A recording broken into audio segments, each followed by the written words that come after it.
मेरे प्रिय बच्चे, अनंत संभावनाओं से भरा हुआ यह जीवन बहुत कुछ करने के लिए अभी बचा हुआ है। बहुत से कार्य, बहुत सी चीजें अभी ताक पर है, शेष हैं। किंतु मनुष्य जो कुछ कर सकता है वह सब कुछ कर गुजरने के लिए अभी उसे बहुत लंबी दूरी तय करनी है। अभी उसने अंश मात्र भी अपनी क्षमताओं का खंगाला नहीं है। मेरे प्रिय, तुम्हें कुछ ऐसी चीजों को अभी करना बचा हुआ है जिसके लिए मनुष्य उद्देश्य लेता है। प्रिय बच्चे, यह समझने का एक नजरिया तुम्हें विकसित करना होगा, क्योंकि तुम्हें अपने जीवन को मुक्त और स्वच्छंद रूप से जीना है, ना कि किसी धारणा या किसी के दास्ता के बंधन में बंधकर। लेकिन तुम्हारा जो जीवन अभी व्यतीत हो रहा, यह मुक्त होने से कोसों दूर है। इसमें एक दबाव है, ऐसा दबाव जो तुम्हें पीछे ढकेल रहा है, और तुम्हें किसी भी हाल में पीछे नहीं होना है। वो दिन दूर हो गए जब तुम तकलीफों से हार जाया करते थे, तकलीफों के सामने झुक जाया करते थे। अब तुम मजबूत हो चले हो। वास्तविकता में तब भी तुम मजबूत थे, लेकिन परिस्थितियों के आगे तब तुम्हारी एक न चलती थी। पर अब समय और काल दोनों बदल चुके हैं। मनोभाव बदल चुका है। तुम्हारे सोचने समझने के नजरिए में भी विकास हुआ है। प्रिय बच्चे, तुम्हें मुक्त और स्वच्छंद होकर जीना है।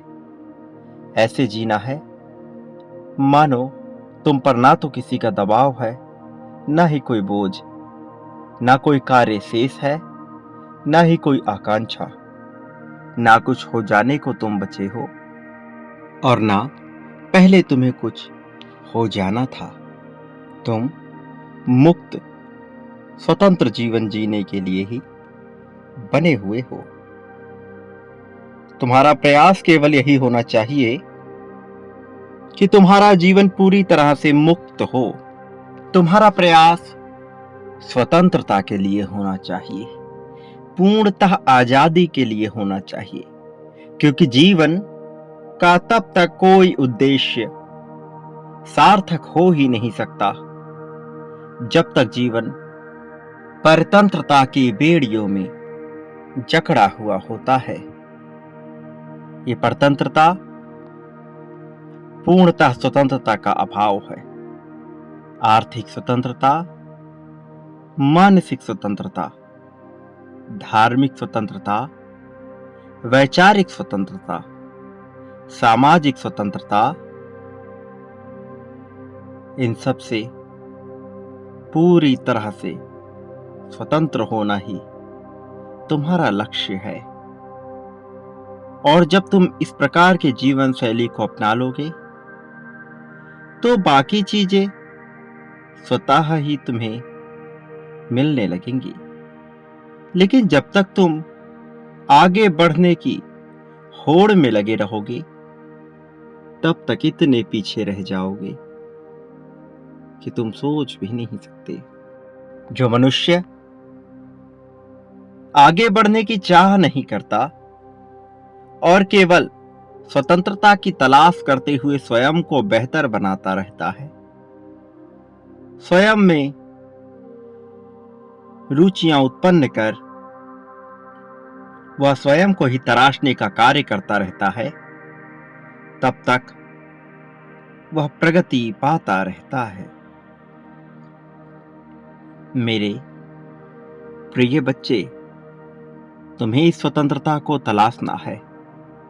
आर्थिक स्वतंत्रता का अर्थ धन को इस प्रकार से समाहित करना कि कभी धन का विचार ही ना करना पड़े।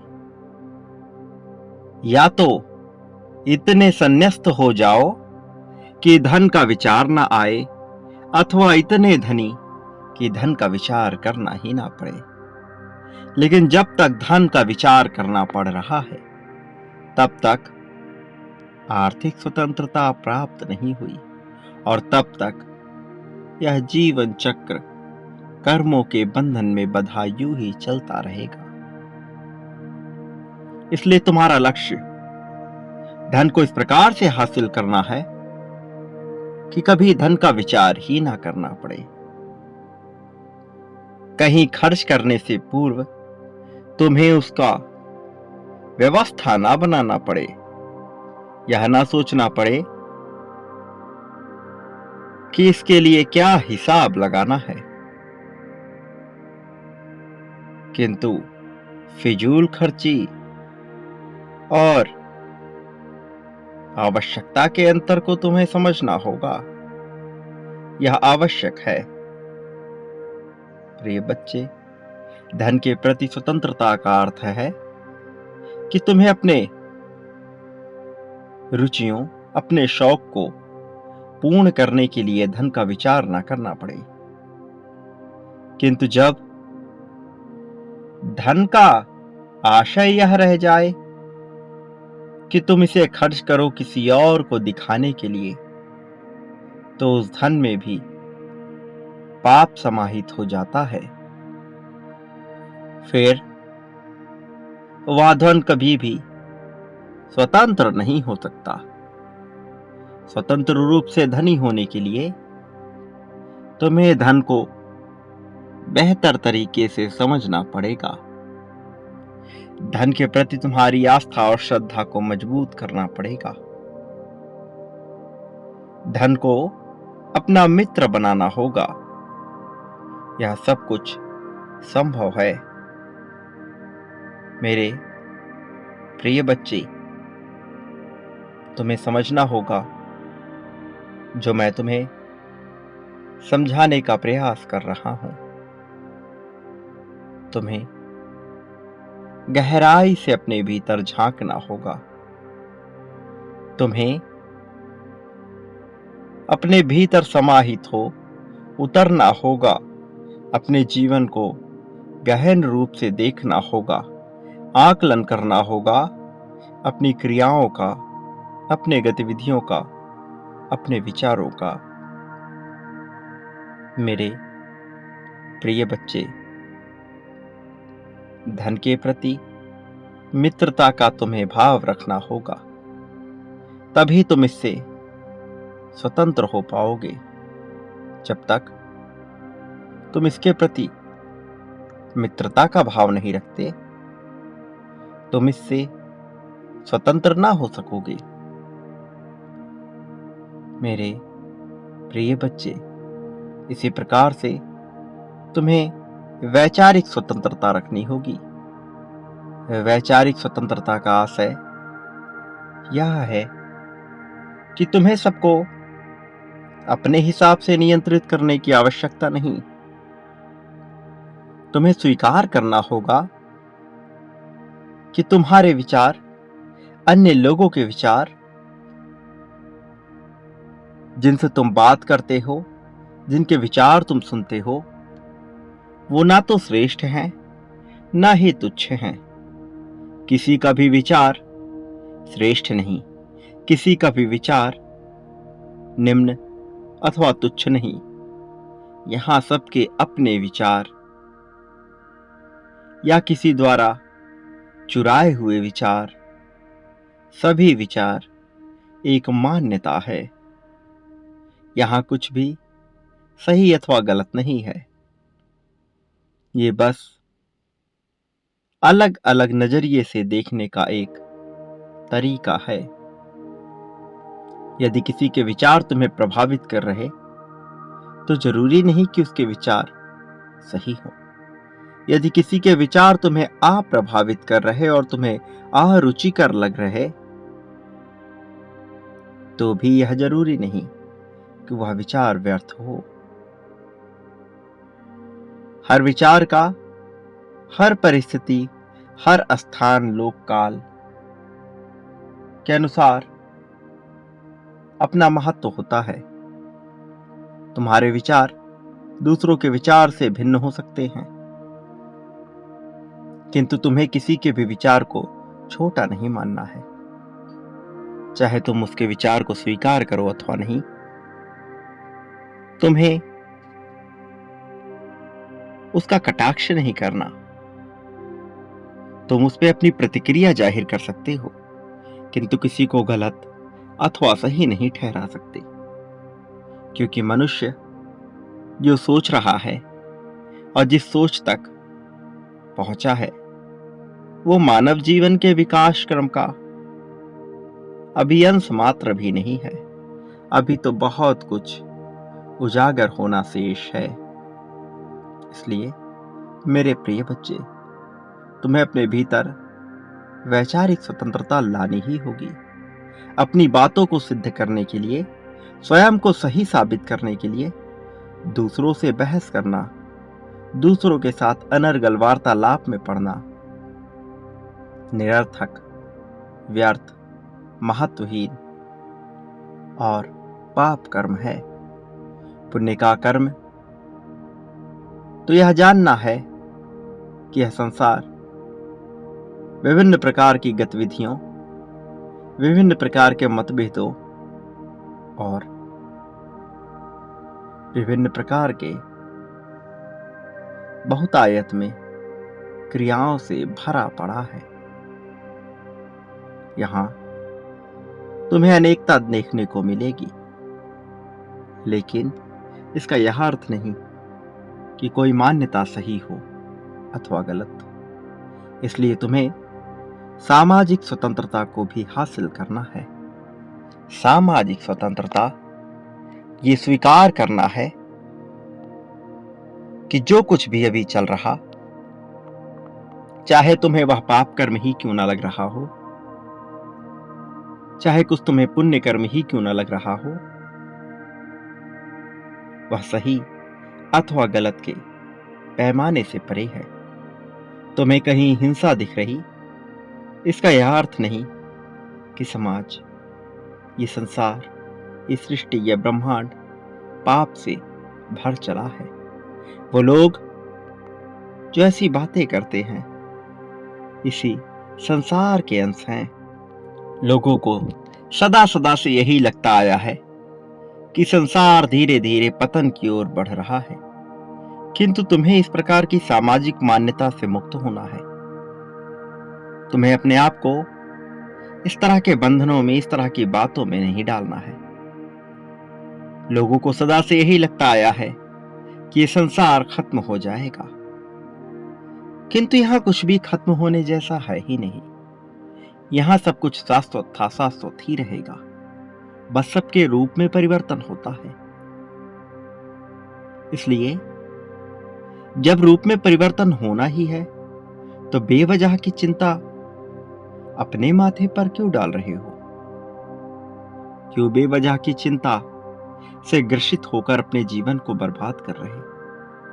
आज जिस जीवन के द्वारा, जिस शरीर के द्वारा तुम इस संसार की सचेतता को महसूस करते हो, इस संसार की जीवंतता को महसूस करते हो, तुम्हें उसका सम्मान करना होगा।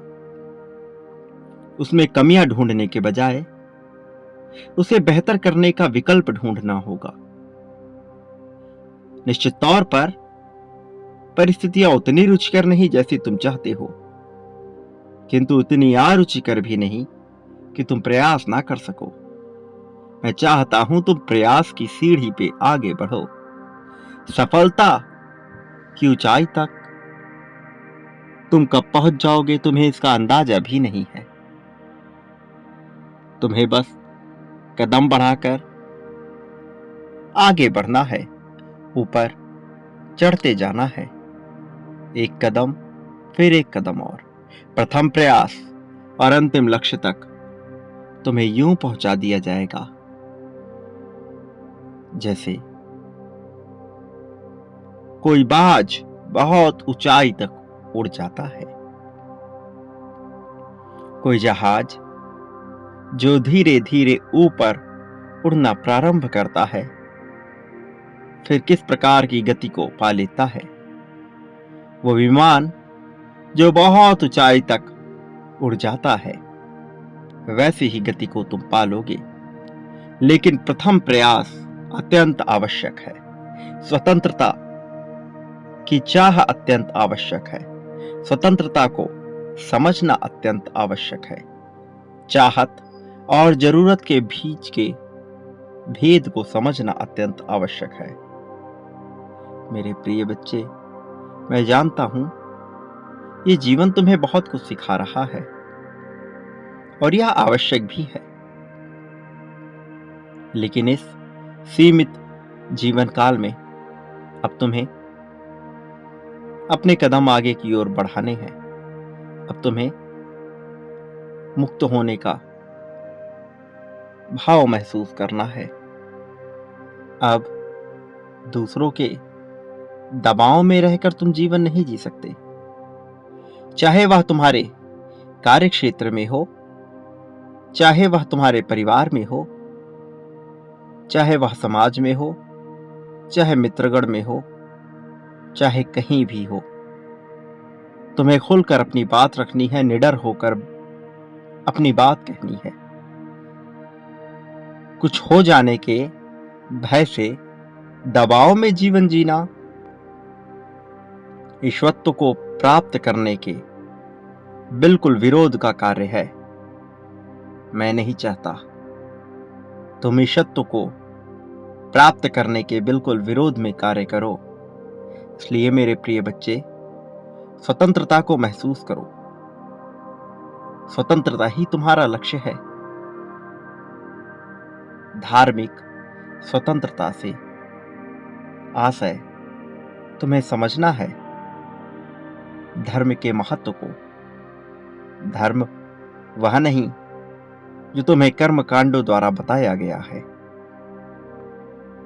धर्म का अर्थ है तुम्हारे लिए क्या सही है, जिससे किसी और को पीड़ा ना हो, उस कार्य का चयन। धर्म सही कार्यों के चयन की एक श्रृंखला है। धर्म किसी प्रकार के कर्म कांड में बंधा हुआ कोई कार्य नहीं है। शास्त्रों के आधार पर, शास्त्रीय ज्ञान के आधार पर, या फिर विभिन्न प्रकार के वैज्ञानिक शास्त्र, दृष्टिकोण, दर्शन शास्त्र, या फिर विभिन्न प्रकार के नजरियों के आधार पर जो ज्ञान तुम्हें दिया जाए उसकी मान्यता को परखे बिना उसे अपना लेना कहीं से भी धार्मिक कृत्य नहीं है। यह पूर्णतः अधार्मिक कार्य है। धार्मिकता को अपनाने का अर्थ है सही का चुनाव करना, और सही का चुनाव तुम्हें कोई और नहीं बता सकता। ये तुम्हारा अपना हृदय ही तुम्हें बताएगा, तुम्हारा अपना अनुभव ही तुम्हें बताएगा। किसी और के अनुभव द्वारा लिखा गया कोई भी शास्त्र जो किसी भी नजरिए से किसी व्यक्ति ने लिखा है वह सब पर लागू हो, यह आवश्यक नहीं। इसलिए तुम्हें गंभीरता से अपने जीवन को देखना है। अपने अनुभव के आधार पर अपने जीवन को जीने की तुम्हारी कला, तुम्हारा दृष्टिकोण ही तुम्हारे शास्त्र का निर्माण करता है। इस प्रकार से तुम बनोगे सृजनकर्ता अपने जीवन के, और नियंत्रण उठाकर अपने जीवन का तुम करोगे पालन अपने जीवन का। अपने द्वारा बनाए गए नियमों के तहत जब तुम अपने जीवन का पालन करोगे तब तुम कहलाओगे इस जीवन के संचालनकर्ता अथवा इस जीवन के पालनहार। इस प्रकार से तुम ही आगे बढ़ोगे, तुम ही देव रूप में चलोगे, तुम ही ईश्वरत्व को प्राप्त करोगे और तुम ही जब अपने भीतर बसी बुराइयों का संहार कर चयन करोगे उन चीजों का जो तुम्हारे जीवन को प्रगति दिलाए, बेहतर बनाए और तुम्हारे जीवन में प्रेम भर दे, तब तुम ही होगे संहारक अपने बुराइयों का। इस प्रकार से इस संसार में मौजूद सभी गुण अर्थात सृजनात्मकता अथवा मौलिकता, संचालनकर्ता अथवा पालनकर्ता, संहारक अथवा विनाशक, ये सभी त्रिगुण के माध्यम से ही अपने जीवन को एक गति दिलाओगे। यह आवश्यक है। इस प्रकार से तुम उस अद्वैत के साथ एक होगे जिसके साथ अभी भी तुम एक हो, किंतु तुम्हें ज्ञान नहीं। किंतु तुम्हें ज्ञान नहीं है क्योंकि तुम अपने मन के द्वारा चल रहे हो। जिस समय तुम अपनी बुद्धि का प्रयोग कर अपने कदम बढ़ाओगे, तुम्हारा मन तुम्हारे वश में हो जाएगा। जब तुम स्वयं को ही समझकर स्वयं के द्वारा स्वयं के लिए फैसले लेना प्रारंभ करोगे, तब सब कुछ तुम्हारे पक्ष में होगा। इससे कोई फर्क नहीं पड़ता कि तुम्हारा मन क्या कहता है, तुम्हारे लिए क्या आवश्यक है, क्या जरूरी है। इसी क्षण इसी पल में होना, उसका चयन कर उसके लिए प्रतिबद्ध हो जाना, यही अनुशासन है। और जब तुम इसका पालन करते हो, तब धीरे धीरे मन तुम्हारा दास हो जाता है, अथवा मन तुम्हें ऐसा भरमाएगा कि तुम्हारी बुद्धि पर एक आवरण बांध देगा। मेरे प्रिय बच्चे, तुम्हें स्वतंत्रता को महसूस कर इसके साथ आगे बढ़ना है। स्वतंत्र होना तुम्हारा लक्ष्य है, तुम्हें यह समझना है। और मैं तुम्हें यह बता देना चाहता हूं कि तुम्हारा जीवन बेहतरी के लिए प्रगतिशील हो चला है। अब तुम्हें बेहतरी मिलने वाली है। अब तुम्हारे जीवन में जीत आने वाली है। प्रगति तुम्हें हासिल होने वाली है। जिसकी तुमने चाह की, अब वह तुम्हारे जीवन में तुम्हें प्राप्त होगी। तुमने जिस जीवन की कल्पना की है, उससे भी बेहतर जीवन अब तुम पाने वाले हो। इसलिए मेरे प्रिय बच्चे, इसी क्षण, इसी पल में, इसी वक्त संख्या 2222 तुम्हें लिखना है। संख्या 2222 इसी पल में तुम्हें लिखना है। साथ ही अपनी जीत को दर्शाना है। मेरे प्रिय बच्चे, तुम्हें यह लिखकर अपनी जीत को स्पष्ट करना है। संख्या 1176 तुम्हारे लिए आवश्यक है। धीरे धीरे तुम्हें बहुत कुछ मिलने वाला है। एक बात सदा याद रखो, तुम इस संसार में जो कुछ भी बांटते हो, बदले में अपने लिए भी वही प्राप्त करते हो। प्रेम, धन, त्याग, समर्पण, संपत्ति, समृद्धि, दुख, सुख, शोक, अशोक, निराशा, आशा, अपेक्षा, अनपेक्षा। मेरे प्रिय, शोक, ईर्ष्या, द्वेष, अपनापन, मित्रता, शत्रुता, दुराव, तुम जो कुछ भी बांटते हो वह कई गुना ज्यादा होकर तुम्हारे पास लौट कर आता है। तुमने कार्य प्रारंभ कर दिया है, मैं यह देख रहा हूं, और जल्द ही तुम्हें यह समझ आ जाएगा। जल्द ही तुम्हें इसके बदले बहुत ज्यादा मिलेगा। तुम भाग्यशाली हो कि तुमने बांटने का विकल्प चुना। तुम अब पाने वालों की श्रृंखला में सबसे आगे रहोगे। जब यह होगा, चमत्कार बरसेगा। जब यह होगा, तुम्हारे जीवन की महिमा हर जगह फैल जाएगी, क्योंकि तुम इतना प्रभावशाली जीवन जियोगे। धन, धर्म, समाज, प्रेम, सभी प्रकार से स्वतंत्र और मुक्त होकर जीवन जीने का जो तुम्हारा लक्ष्य है, तुम उसे हासिल कर सकोगे, क्योंकि तुमने बांटने का विकल्प चुना है। तुम यह जब जब कर रहे, तुम अपने लिए आशीर्वाद प्राप्त कर रहे, जीवन को बेहतर बनाने की क्रिया तुम प्रारंभ कर चुके हो। तुम्हारा उद्धार निश्चित तौर पर होगा। सदा याद रखना, मैं हर पल में तुम्हारे साथ था, मैं हर पल में तुम्हारे साथ हूं, मैं हर पल में तुम्हारे साथ रहूंगा। मेरे आने वाले संदेशों की प्रतीक्षा करना। मैं अवश्य आऊंगा तुम्हारा मार्गदर्शन करने, तुम्हें जीत दिलाने, तुम्हें जीत की राह पर आगे ले जाने के लिए, तुम्हारी उंगली पकड़कर तुम्हें सत्य और जीत की राह पर बढ़ाने के लिए। मेरे प्रिय बच्चे, सदा सुखी रहो, लोगों में खुशियां बांटो। तुम्हारा इस जगत में कल्याण होगा। वास्तविक अर्थों में तुम्हारी प्रगति होगी।